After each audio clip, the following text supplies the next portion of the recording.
নমস্কার বন্ধুরা, অসীমাস কিচেন আবার একটি নতুন রেসিপিতে আপনাদের সবাইকে স্বাগত জানাই। আমার আজকের রেসিপি চিংড়ি মাছের মালাইকারি। সবাই বানাতে পারেন, তবে আমি যেভাবে বানাই সেটাই আজ আপনাদের সাথে শেয়ার করব। আশা করছি আমার আজকের রেসিপি আপনাদের ভীষণই ভালো লাগবে। রেসিপিটি শেষ পর্যন্ত একবার আপনাদের কাছে অনুরোধ রইল। চিংড়ি মাছের মালাইকারি বানানোর জন্য একটু বড় সাইজের চিংড়ি মাছ আমি এখানে নিয়েছি।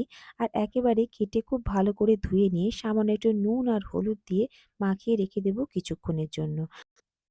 তারপর মাছগুলোকে ভেজে নেবার জন্য গ্যাসের ওভেনে একটা কড়াই বসিয়ে দিলাম। পরিমাণ মতন তেল দিয়ে দিয়েছি। আমি এখানে সাদা তেল ব্যবহার করেছি। আপনারা চাইলে সর্ষের তেলেও রান্নাটা করে নিতে পারেন। তারপরে মাছগুলোকে আমি এখানে দিয়ে দিলাম। খুব বেশিক্ষণ ধরে কিন্তু চিংড়ি মাছ ভাজতে লাগে না। মাত্র ৩০ সেকেন্ডের মধ্যেই চিংড়ি মাছগুলো খুব সুন্দরভাবে দেখুন ভাজা হয়ে যাবে। খুব তাড়াতাড়ি কিন্তু চিংড়ি মাছ ভাজা হয়ে যায়। আর বেশি ভাজলে চিংড়ি মাছে কিন্তু স্বাদ পাওয়া একেবারেই যায় না। চলুন, মাছগুলো ভাজা হয়ে গেছে, এবার আমি একে একে তুলে নিচ্ছি। আচ্ছা বন্ধুরা, আমার রেসিপি যদি আপনাদের ভালো লাগে অবশ্যই একটা লাইক করে দেবেন। সব মাছগুলো ভেজে নেওয়া হয়ে গিয়েছে। এবার অবশিষ্ট তেলের মধ্যে দিয়ে দিচ্ছি গোটা গরম মসলা, তেজপাতা, দারচিনি, এলাচ আর লবঙ্গ। একটু নাড়াচাড়া করে ভেজে নিয়েছি। দিয়ে দিচ্ছি দুখানা মিডিয়াম সাইজের পেঁয়াজ।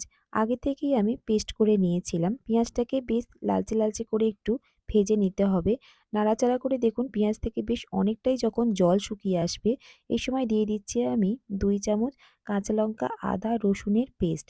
খুব ভালো করে নাড়াচাড়া করে নিতে হবে। যতক্ষণ না পর্যন্ত বেশ ভালোভাবে দেখবেন কাঁচা লঙ্কা, আদা, রসুনের কাঁচা গন্ধটা চলে যাচ্ছে, ততক্ষণ পর্যন্ত বেশ ভালো করে নাড়াচাড়া করে এটাকে কষিয়ে নিতে হবে। দেখুন বেশ ভালো করেই কষানো হয়ে গেছে।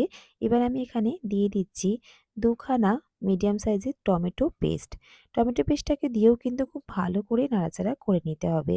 টমেটোর থেকে দেখবেন যখন একটা তেল ছেড়ে এসেছে, সেই সময় কিন্তু আমি এখানে এবার বাকি মশলাগুলো দিয়ে দেব।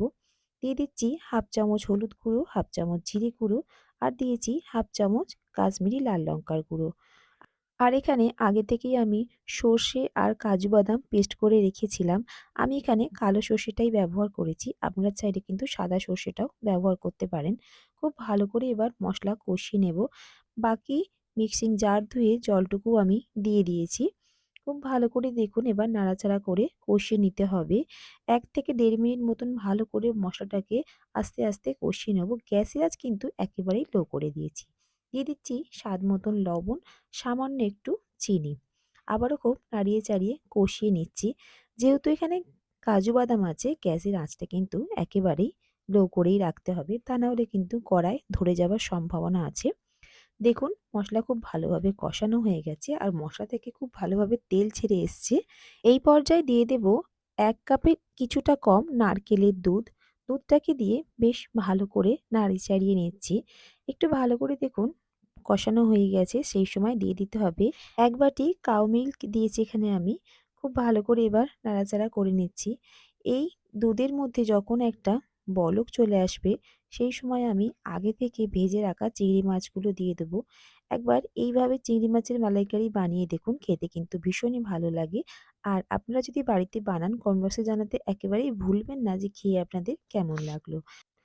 আচ্ছা, এইভাবে আমি কিছুক্ষণ ঢেকে রান্নাটা করে নেব। কিছুক্ষণ ঢেকে রাখার পর দেখুন খুব সুন্দরভাবে এখানে চিংড়ি মাছের মালাইকারি কিন্তু রেডি হয়ে গেছে একেবারেই। আর খুব বেশি কিন্তু শুকনো করে নেব না, তাহলে এটা ঠান্ডা হওয়ার পর অনেকটাই কিন্তু শুকনো হয়ে আসবে। মালাইকারি এখানে কিন্তু আমাদের একেবারেই রেডি হয়ে গেছে। সবশেষে সামান্য একটু গরম মসলার গুঁড়ো দিয়ে দিচ্ছি। আমার আজকের এই চিংড়ি মাছের মালাইকারির রেসিপি আপনাদের কেমন লাগলো কমেন্ট বক্সে জানাতে একেবারেই ভুলবেন না। আপনি যদি আমার চ্যানেলে নতুন বন্ধু হয়ে থাকেন তাহলে আমার চ্যানেলটিকে সাবস্ক্রাইব করে নিয়ে আমার পাশে থাকবেন। আর পাশে থাকা বেল আইকনটা প্রেস করে দেবেন, তাহলে নতুন ভিডিওর আপডেট সর্বপ্রথম আপনাদের কাছেই পৌঁছে যাবে। আমার রেসিপি যদি ভালো লাগে অবশ্যই একটা লাইক করে দেবেন। আরও যদি ভালো লাগে বন্ধুর সাথে শেয়ার করতে পারেন। আজকের মতন এই পর্যন্তই, আবারও খুব তাড়াতাড়ি চলে আসবো অন্য কোনো রেসিপির সাথে।